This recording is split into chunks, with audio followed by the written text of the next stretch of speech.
Small business owners pay exorbitant credit card fees just for the luxury of being able to accept credit cards from their customers. Any small business owner out there, if you ask them how much they pay in credit card fees every month, I would venture to say about 95% of them know exactly what that is to the dollar because it's such a big part of their expenses. The Small Business Rundown is the official podcast of the National Federation of Independent Business, the member-driven voice of small business. Every 2 weeks, a new episode offers resources for small business owners and information on relevant laws and regulations. NFIB and our members advocate to keep U.S. small businesses strong and independent in Washington, D.C., all 50 states, and the nation's courts. This is the Small Business Rundown. I'm Adam Temple, NFIB's Senior Vice President of Advocacy. Today, we're joined by NFIB President Brad Close, and we're talking about some of the issues that are most important to small businesses in 2026. Some are broad, like healthcare or labor. Others more specific, like credit card competition, beneficial ownership, and giving small businesses the right to repair cars, tractors, and smartphones. Welcome, Brad. Thanks, Adam. It's good to be here. Well, it's good to have you. Let's start more broadly first, Brad. Just tell me a little bit about how you see the current state of small business in America right now. For Main Street America, it's much like families. When costs are higher due to inflation, they're having a hard time hiring employees, filling those crucial jobs. So it's been a little bit harder time for small businesses, but we're hearing a lot of positive from them. One of the things I think that distinguishes small businesses versus big businesses is their kind of eternal optimism. They love what they do. They built their business because this is what they always dreamed of doing, and they're going to keep pushing until things turn around. So I think good, but could be better. There were some big wins last year on the federal level for sure that helped small business owners manage their costs, keep more money in their business. We're looking forward to hopefully seeing things get a little better. Inflation maybe come down a little bit. That would be a big deal for small business owners too.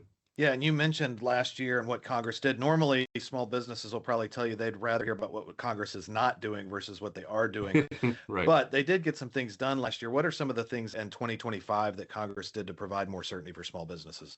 Yeah, getting Congress to act on big ticket things can be a really heavy lift, and it doesn't always happen. But last year, Congress actually did pass a huge tax bill right before July 4th. And this tax bill made permanent many provisions that small business owners care about.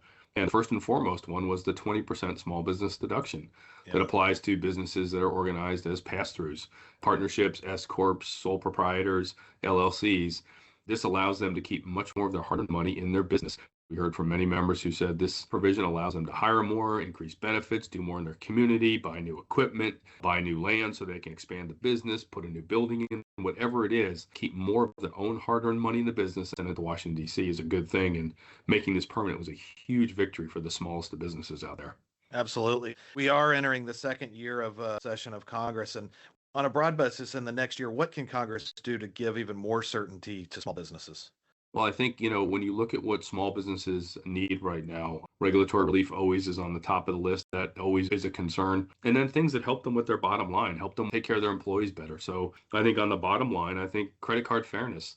Small business owners pay exorbitant credit card fees just for the luxury of being able to accept credit cards from their customers. Any small business owner out there, if you ask them how much they pay in credit card fees every month, I would venture to say about 95% of them know exactly what that is to the dollar because it's such a big part of their expenses. So that's a huge one. That's something we've been pushing. That's a very strong bipartisan bill. We would really like to see them get that done this year. And then healthcare reform, that really helps small business owners with their employees. It helps them compete in that marketplace. Small business owners are struggling to find qualified employees to fill job openings they have. Being able to offer and provide health insurance to their employees is a huge benefit when they're looking for new workers, trying to attract new workers. So small business owners tend to have to pay more for health insurance. It's harder for them to find it. So I think Congress finally addressing that for small businesses would be key. And then, on the regulatory side, we talked about beneficial ownership reporting.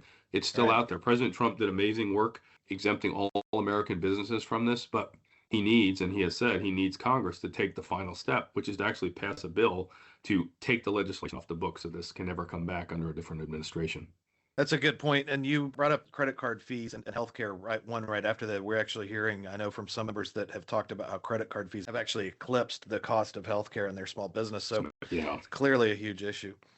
Yeah. For a small retail business, small businesses who do just a lot of business to business sales, every credit card they process is a lot of money that goes out the door. And when they look at it, this is money I'm spending that's going to a credit card company, or actually really a large bank. There's no negotiation on the fees. It's kind of a monopoly out there. There's only a couple companies, and small business owners really have no choice in what they pay, and they need to accept these cards. So we just want to see fair competition. We just want to see competition injected into the marketplace so that small business owners have choices, which is really all they want. Just let me choose the best credit card processing plan for my business and let me do that. And right now, they don't have that option.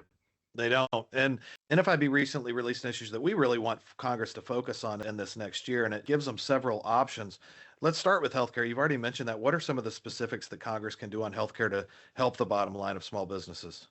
Yeah, I think, a lot of small business owners are much like credit cards and other areas. They're looking for options. They need choices. They need to be able to find a health insurance, healthcare plan that works best for their employees and for their business. One of those ones we hear more and more about is health reimbursement accounts, HRAs, broadening that ability to use those, making it easier for small businesses to set those up so that they can actually fund these accounts for their employees to get health insurance would be a huge benefit to the smallest of businesses out there who really would like to provide this, but can't afford it right now the way the healthcare system's set up. It's very, very expensive.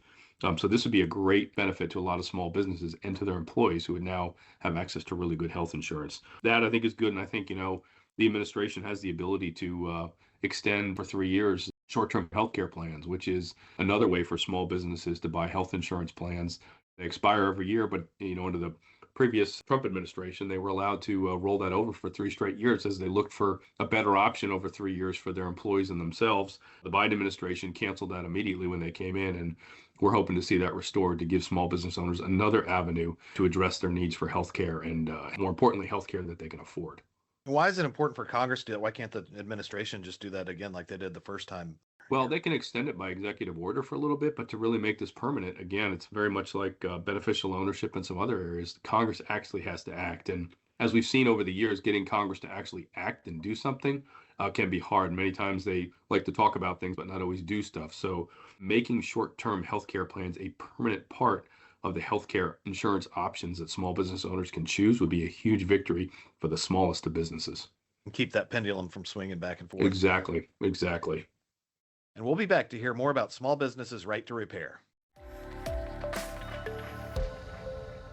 For 25 years, the NFIB Small Business Legal Center has fought for small businesses in our nation's courts. The Legal Center, thanks to the support of small business owners nationwide, participates in landmark court cases and serves as a resource for small businesses. The Legal Center continues to educate, litigate, and fight for a better future for small businesses across the country. Learn more at nfib.com/legal center. So let's talk about equipment a little bit. A lot of small business owners rely on their machinery, their cars, their tractors, and now even technology, smartphones, computers. What can Congress do on that front to lower prices for small businesses? It's very simple. Congress needs to give them the ability to repair the machinery that they have bought with their own hard-earned money that is now theirs to repair it as they see fit.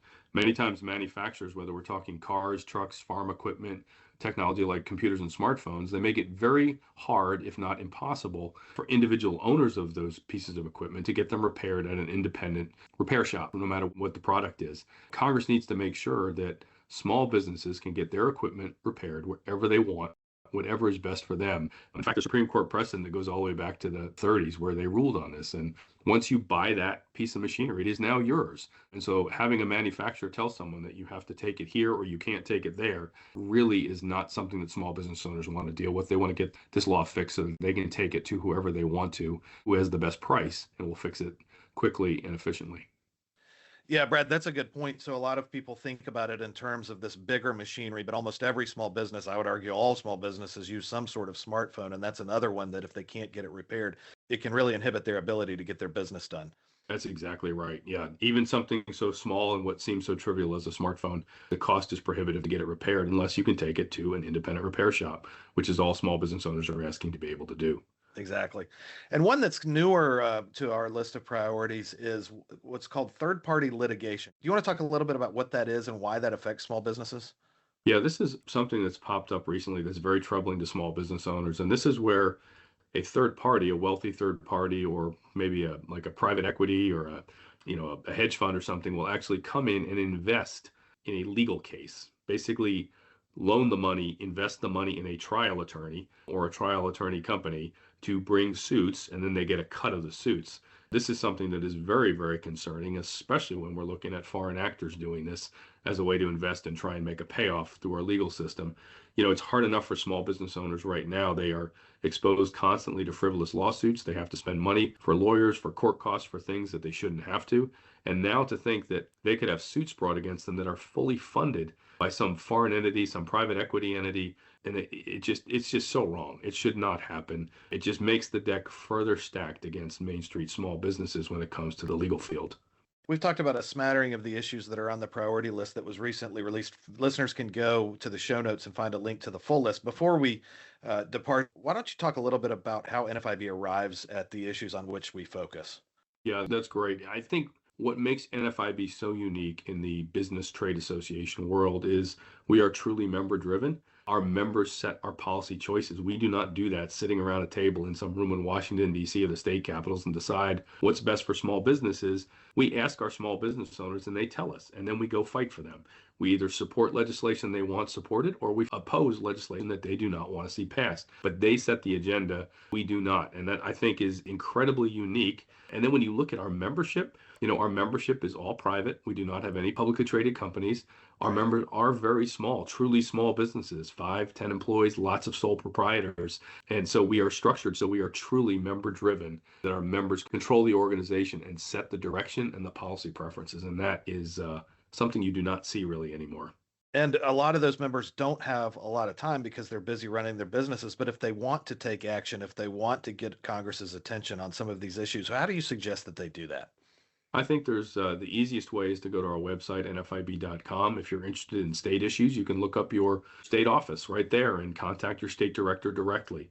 We have a state director in every state lobbying on behalf of small businesses. And then we have a team in Washington lobbying the Congress as well. So you can find information on that site about all the issues that our members care about, where we see those working their way through the process, what we're fighting on right now, trying to either stop or get passed, and what we're doing in all the states as well. And if you're interested in the third-party litigation or as outraged as most of our members are, you can go look at our Legal Center site too and see what we're doing on some of our court cases. All right, thanks, Brad. Before we go, anything else you'd like to add? Yeah, I think overall small businesses are hoping that Congress will continue to focus on small businesses, on Main Street USA, small businesses and families. We feel that they certainly did that with the tax bill last year. There were a lot of provisions in there that Main Street America really asked for and needed, and they got it. And so our hope is that Congress continues to listen to small business owners across the country and put forth policies that are really going to help them keep more money in their business, help them grow and serve their communities. That's what we really want to see in 2026. Indeed. Brad, thanks for joining us. Thanks, Adam. Today's show notes will include a detailed list of the top 9 things Congress can do to help small businesses grow in 2026, as well as action alerts to take action on the issues that we've talked about today.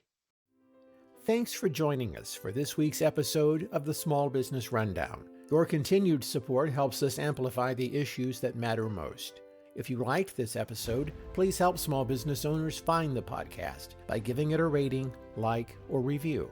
You can find us at NFIB.com and on YouTube, X, LinkedIn, Instagram, and Facebook.